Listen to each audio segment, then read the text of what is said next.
Un Scott. Oh là là. Un Scott. Ce sont des nouveaux mots.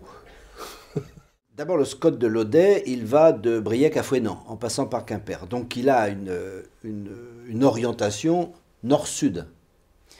Il a une orientation qui, en résumant, c'est peut-être un peu simpliste, met au nord la partie dite rurale ou de campagne, au centre la partie dite urbaine, et au sud, sur la partie dite littorale. Donc nous devons construire un Scott qui respecte cet équilibre et qui permette, à l'horizon de 15 ans, d'avoir une vie en commun respectant la qualité de vie, les possibilités de travail, parce qu'il ne s'agit absolument pas d'évacuer l'industrie ou tout autre type d'activité, de garder un littoral accueillant, de préserver les zones de nature et d'équilibrer l'habitat. Et en particulier, lié à l'habitat et aux zones d'activité, de déjà prévoir les modes de déplacement et de mobilité des populations à l'horizon de 15-20 ans.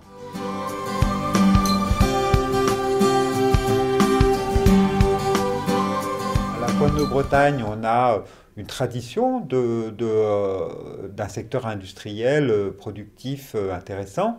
Donc ce secteur industriel doit être au minimum maintenu et, si possible, conforté. Au niveau du Scott, nous avons une stratégie de développement industriel effectivement importante et qui passe par des réserves foncières sur l'ensemble du territoire.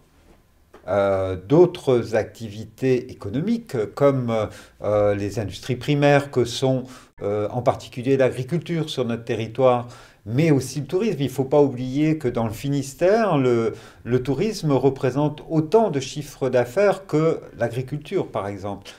Alors, en plus, viennent s'inscrire dans les activités économiques de services, bien entendu, tout ce secteur tertiaire qui se développe d'une façon importante.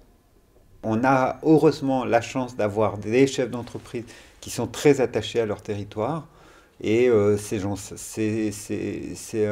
personnes-là sont extrêmement précieux. Donc il faut qu'on soit aussi, nous, attentifs à eux, parce qu'on n'aura pas énormément de chance en matière d'industrie.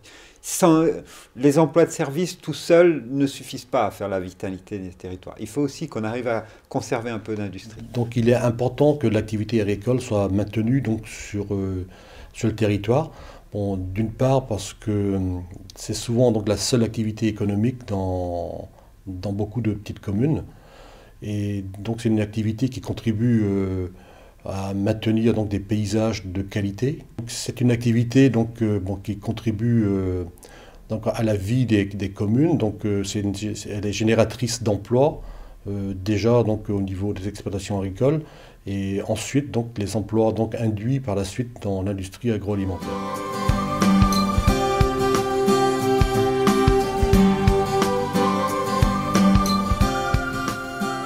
Sur le territoire, il y a des concurrences. Les concurrences sont essentiellement au titre foncier.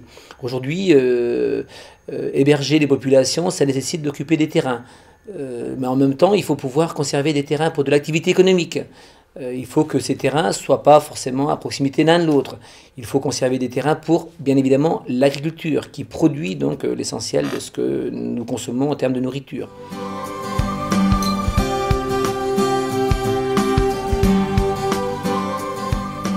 On va vivre différemment. Tout d'abord, on va vivre sur des espaces qui vont être moins grands. On le sent aujourd'hui. On va diminuer cette consommation d'espace. On va être moins égoïste. On aura besoin moins d'un grand jardin. On aura besoin d'un jardin sans doute qui sera agrémenté différemment. On ne fera plus des lotissements par on va dire un géomètre où on fait du découpage de terrain. On fera de l'urbanisme. Et de l'urbanisme qu'on va intégrer par rapport aux maisons, à l'orientation, qui sera beaucoup plus précis et beaucoup plus intégré par rapport aussi à l'économie d'énergie qu'on peut faire.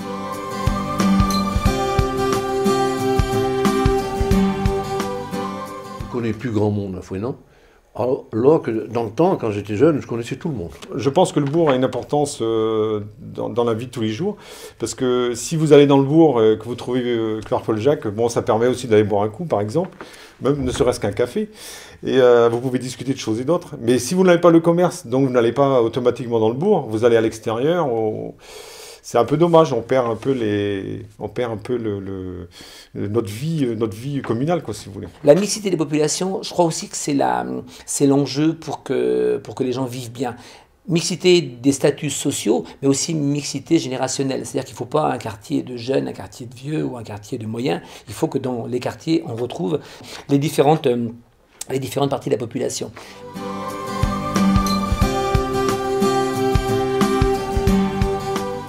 Si je devais habiter ici quand je serai plus grande, j'aimerais habiter dans une maison avec un grand jardin, parce que quand on est enfant, on aime bien jouer dans le jardin. Et puis être pas loin, peut-être quand même habiter pas loin de la ville pour pouvoir faire des trucs à pied ou même à vélo ou même en bus. Ça se trouve à ce moment-là, il y aura des bus qui passeront partout.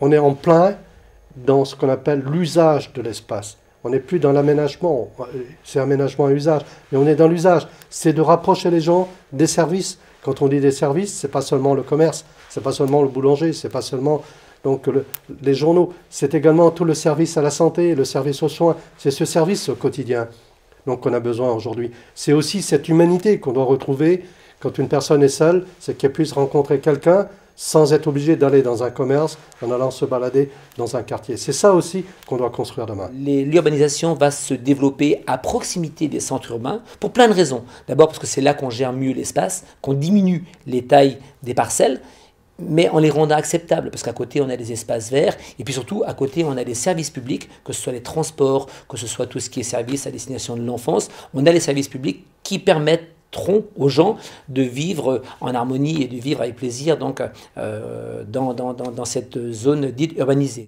La question de l'urbanisme commercial est absolument essentielle pour l'avenir de nos territoires et de l'harmonie de développement des villes.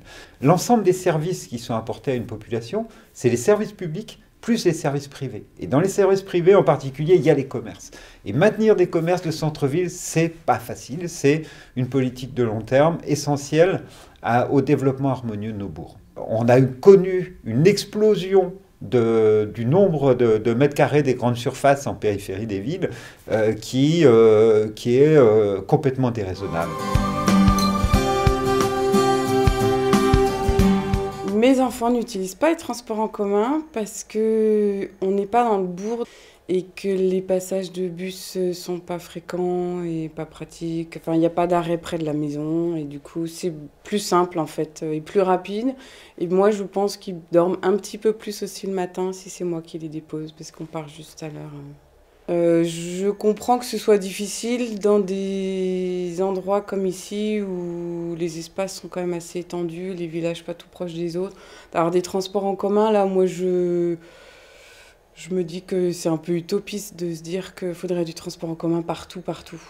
Voilà. Dans les villes, oui, mais dans les campagnes, je comprends que ce soit compliqué.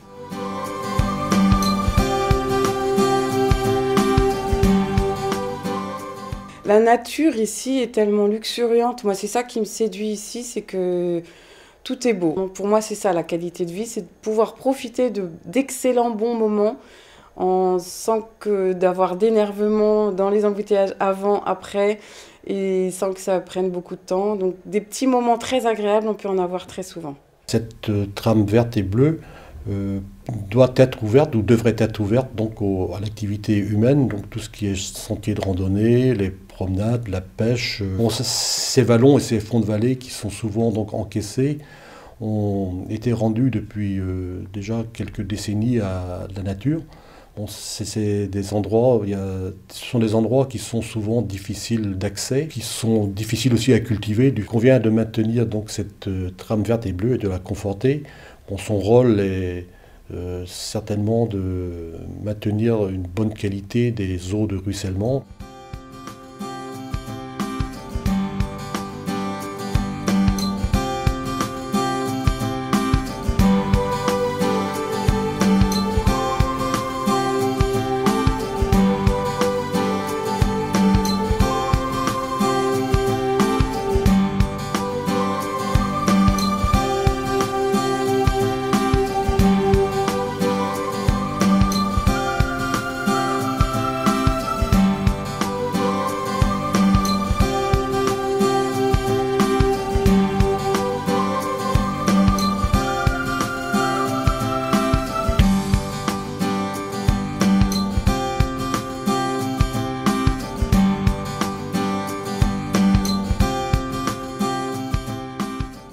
que dans 15 ans ou 20 ans, ça me fera un âge respectable, l'on puisse toujours dire que ceux qui ont pensé ce SCOT, au moment où ils l'ont fait, ont eu le souci de l'harmonie, le souci de l'équilibre et la possibilité pour chacun de venir habiter, travailler ici et d'être, si possible, attractif pour y venir.